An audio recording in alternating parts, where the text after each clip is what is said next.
देश में एक देश विरोधी, मोदी विरोधी संस्था है, वो इंटरनेशनल साजिश का शिकार है और उस संस्था का नाम है CAG, controller and auditor general. सरकार के सारे खर्चों का ऑडिट करती है ये संस्था। बड़ी देश विरोधी संस्था है। एक नहीं, दो नहीं, तीन नहीं, सात बड़े CAG घोटालों का पर्दाफाश पिछले कुछ ही दिनों में किया है। तो मेरा तो अपना मानना है कि प्रधानमंत्री मोदी को तुरंत एक रेड करवानी चाहिए। ED, CBI, इनकम टैक्स, जिसकी भी कराना चाहे, ताला लगवाए इस संस्था पर और जेल भेजने का काम करें CAG के इन लोगों को। इन लोगों को क्या लग रहा है, प्रजातंत्र चल रहा है कि आप रिपोर्ट निकालेंगे और सरकार को आईना दिखाएंगे और सरकार से सवाल पूछेंगे कि इतनी बड़ी बड़ी धांधली कैसे हो रही है। अरे ये सब प्रजातंत्र में किया जाता था। ऐसे ऐसे पेपर फेंक कर एंकर, एडिटर तब शो करते थे जब प्रजातंत्र था। अब जब प्रजातंत्र नहीं है तो ऐसी एजेंसीज का क्या मतलब है। लगवा दीजिए तुरंत ताला इस पर और भेजिए जेल। इनकी हिम्मत कैसे हो रही है एक नहीं, दो नहीं, सात घोटालों का पर्दाफाश करने की। और बड़े बड़े घोटाले हैं, बड़े बड़े मंत्रालयों के घोटाले हैं और ऐसे घोटाले हैं जिन घोटालों से आपके जेब पर डाका डाला जा रहा है, ये याद रखिएगा। शुरू में करूंगी 7 घोटाले। एक पहला है भारतमाला प्रोजेक्ट से करीब 70-75 हजार किलोमीटर की सड़क बननी थी और इसका पैसा CCA, cabinet committee on economic affairs, जो आर्थिक मामलों की कैबिनेट कमेटी होती है जिसकी अध्यक्षता स्वयं प्रधानमंत्री करते हैं, उन्होंने इसका फंड दिया था। और फंड ही नहीं दिया था, वो इसमें पैसा खर्चा कैसे होता है उसकी निगरानी भी करते हैं। इसमें जो भी टोटल, और इसके हम आपको प्रेस रिलीज में सारे फिगर्स दे रहे हैं, इसमें 15 करोड़ 37 लाख रुपए पर 1 किलोमीटर सड़क बननी थी। इन लोगों ने बढ़ाकर 32 करोड़ 17 लाख कर दिया, दुगने से भी ज्यादा। और ये PM की निगरानी में CCA की नाक के नीचे भारत सरकार के आंखों के सामने हो रहा था। सिर्फ पैसा ही नहीं दोगुना किया गया, इसमें और भी बड़ी धांधलियां सामने आई हैं। इसमें पता चला है कि फर्जी दस्तावेजों के आधार पर बिडर्स का चयन हो गया। बिडिंग प्रक्रिया में बड़ा फर्जीवाड़ा सामने आया है। विस्तृत परियोजना रिपोर्ट पर काम भी नहीं हुआ।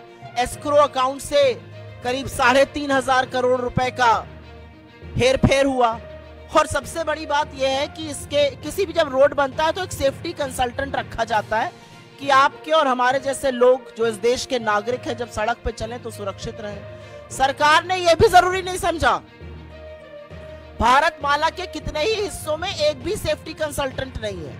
तो अगर आप भारतमाला की किसी सड़क पर चल रहे हैं करीब 70,000 किलोमीटर की, तो अपनी जान की, अपने माल की, अपने खुद के रखवाले आप हैं। सरकार की जिम्मेदारी नहीं, क्योंकि उनके पास सेफ्टी कंसल्टेंट रखने का टाइम ही नहीं था। तो भारतमाला में दुगनी करी लागत और हर तरह के फर्जीवाड़ा करके भगवान जाने किसको किसको ये टेंडर दिए गए, जिन्होंने सेफ्टी कंसल्टेंट्स तक नहीं रखे। एस्क्रो अकाउंट से हेरा फेरी हुई।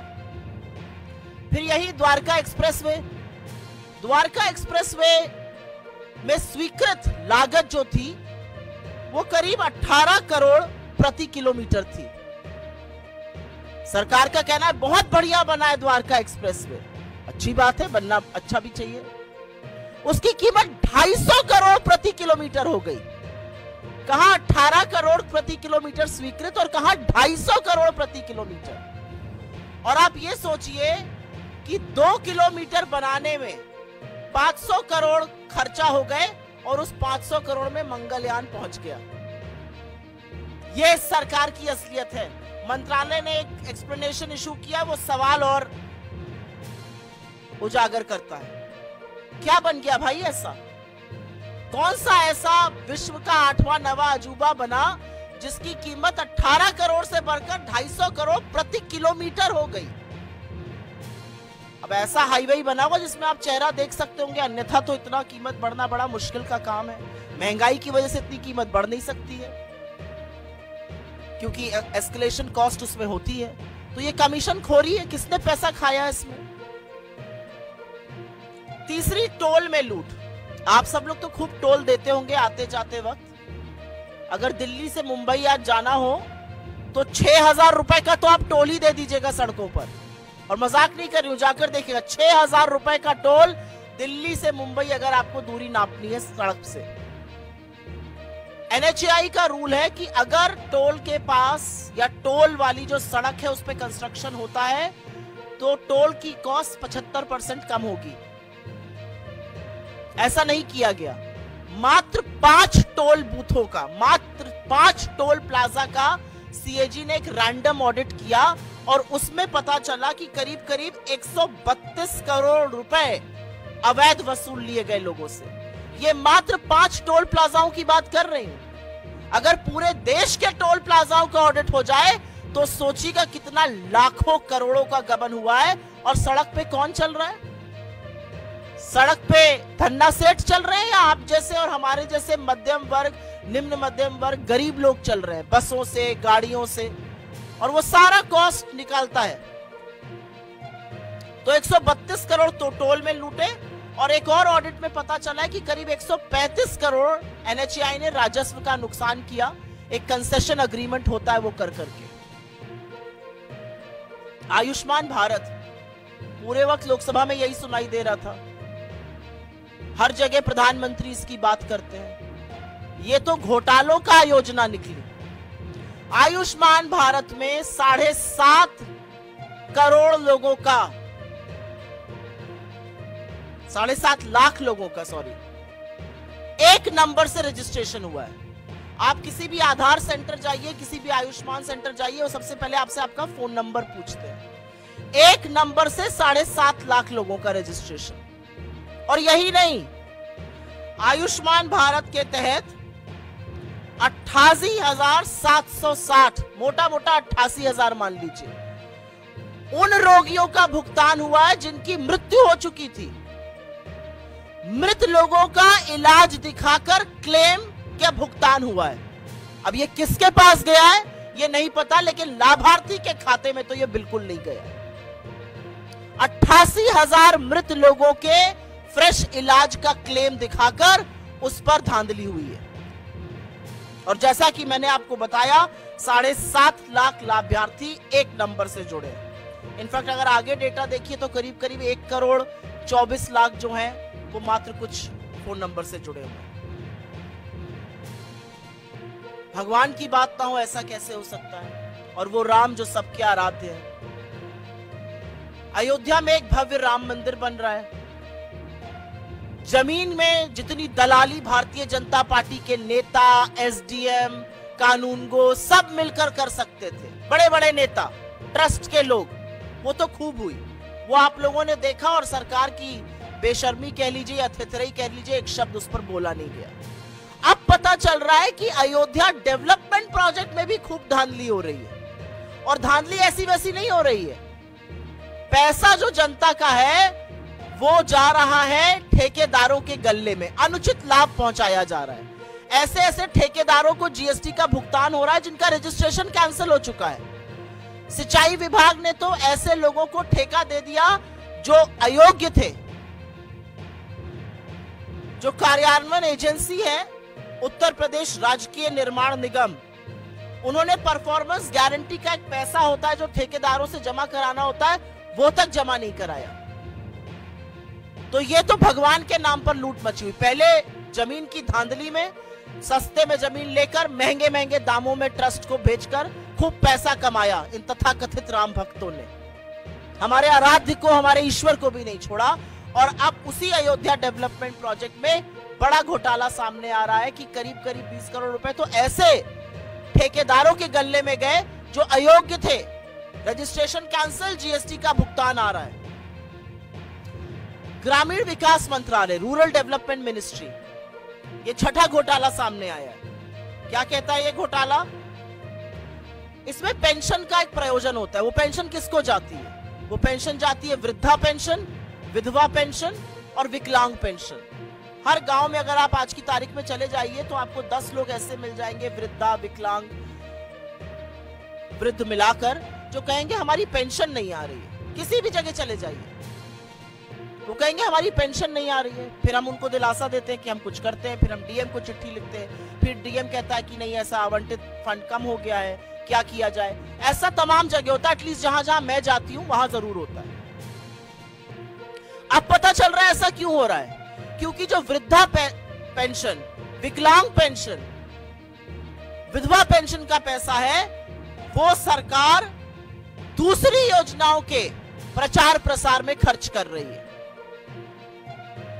सीएजी की रिपोर्ट से यह सामने आया है कि सरकार ने इस पैसे से होर्डिंग लगवाए ग्राम समृद्धि स्वच्छ भारत पखवाड़ा के 19 राज्यों के हर जिले में। जो पैसा एक विधवा के खाते में जाना चाहिए था, जो एक विकलांग के खाते में जाना चाहिए था, जो एक वृद्ध के खाते में जाना चाहिए था, उससे 19 राज्यों के हर जिले में होर्डिंग लगाए गए स्वच्छ भारत पखवाड़ा के। और अंत में एचएएल को भी घसीटा है सीएजी ने। विमान इंजन की डिजाइन प्रोडक्शन की खामियों का गंभीर आरोप लगा है, जिससे करीब राजस्व को 154 करोड़ रुपए का नुकसान हुआ है। तो हमारे कुछ सवाल हैं प्रधानमंत्री जी से। हमारा पहला सवाल तो यह है कि आप ही की नाक के नीचे ये तो घोटाले हो रहे हैं, तथाकथित आप ही की नाक के नीचे ये धांधली हो रही है, तो इस पर चुप्पी तोड़िएगा या नहीं तोड़िएगा? क्या प्रधानमंत्री अपनी सीधी निगरानी में हो रहे भारतमाला घोटाले, जिससे सीसीए के अध्यक्ष आप हैं, उस पर चुप्पी तोड़िएगा, उस पर कार्रवाई करिएगा? क्या केंद्रीय सड़क परिवहन और राजमार्ग मंत्रालय के खिलाफ और मंत्री के खिलाफ कोई कार्रवाई की जाएगी? एक एनएचएआई का मामला आया है, एक द्वारका एक्सप्रेसवे का आया है, भारतमाला का आया है। क्या प्रधानमंत्री आयुष्मान भारत में हो रहे फर्जीवाड़े पर कुछ करेंगे, और क्या वो पता करेंगे कि आखिर लाभार्थियों का पैसा गबन किया तो किसने गबन किया? क्या वो पता करने की कोशिश करेंगे कि वृद्ध का, विधवा का, विकलांग का ग्रामीण विकास मंत्रालय का पैसा दूसरी योजनाओं पर खर्च क्यों किया जा रहा है? क्या प्रधानमंत्री ये जानने का जरा सा भी प्रयास करेंगे कि अयोध्या में जमीन की धांधली के बाद जो अयोध्या डेवलपमेंट प्रोजेक्ट में घोटाले हो रहे हैं और अनुचित लाभ ठेकेदारों को पहुंचाया जा रहा है, वो कौन पहुंचा रहा है? और अंत में मैं सिर्फ ये कहूंगी कि किसी जमाने में सीएजी का नाम सुनकर अधिकांश मीडिया को करंट लग जाता था। यह अलग बात है कि जो तथाकथित रिपोर्टें थी वो झूठी साबित हुई, और मारे पेपर दिखा दिखा कर सुबह शाम दिन रात प्राइम टाइम चिल्ला चिल्ला के शो होते थे। उस मीडिया ने चुप्पी धारण कर ली है, प्रधानमंत्री भी मौन है, लेकिन मुनाफाखोरी, कमीशनखोरी और जनता के पैसे की जो लूट हो रही है उससे पर्दा खुद सीएजी उठा रहा है, खुद इस देश का चीफ ऑडिटर उठा रहा है। और हमें पता है कि मोदी जी जवाब नहीं देंगे, लेकिन हमें पूरा विश्वास है कि मोदी जी जिस व्यक्ति ने पर्दाफाश किया उसको बर्खास्त करेंगे, रेड कराएंगे और ऐसी संस्था को जेल भेजने का काम करेंगे। जिस प्रोजेक्ट की आप बात कर रही हैं, द्वारका एक्सप्रेसवे की, जहां पर 18 करोड़ प्रति किलोमीटर पे बनना था और वो 250 करोड़ प्रति किलोमीटर पे चला गया, कोई एक ऐसा विशेषज्ञ पूरे दुनिया में इस धरती से ले आइए जो कह दे कि प्रोजेक्ट ऐसे एस्केलेट हो सकती है कॉस्ट। एक ले आइए। जितने पैसे में, जितना 2 किलोमीटर बना उतने में मंगलयान पहुंच गया वहां, और हम कह रहे हैं कि ऐसा हमने रोड बना दिया। फिर तो भाई उस पर टिकट लगना चाहिए, लोगों को उस रोड पर चलना नहीं चाहिए, उस रोड को जाकर देखना चाहिए, उसको नेशनल मॉन्यूमेंट घोषित कर देना चाहिए, उस पर टिकट लगा देना चाहिए, उसको विश्व का 8वां अजूबा घोषित कर देना चाहिए। 18 करोड़ प्रति किलोमीटर का रोड 250 करोड़ प्रति किलोमीटर पे बन रहा है। 1400%, 14 गुना बढ़ गई कॉस्ट। ये किस हिसाब से हो सकता है? वो एक्सप्लेनेशन जो आया वो और भी हास्यास्पद है।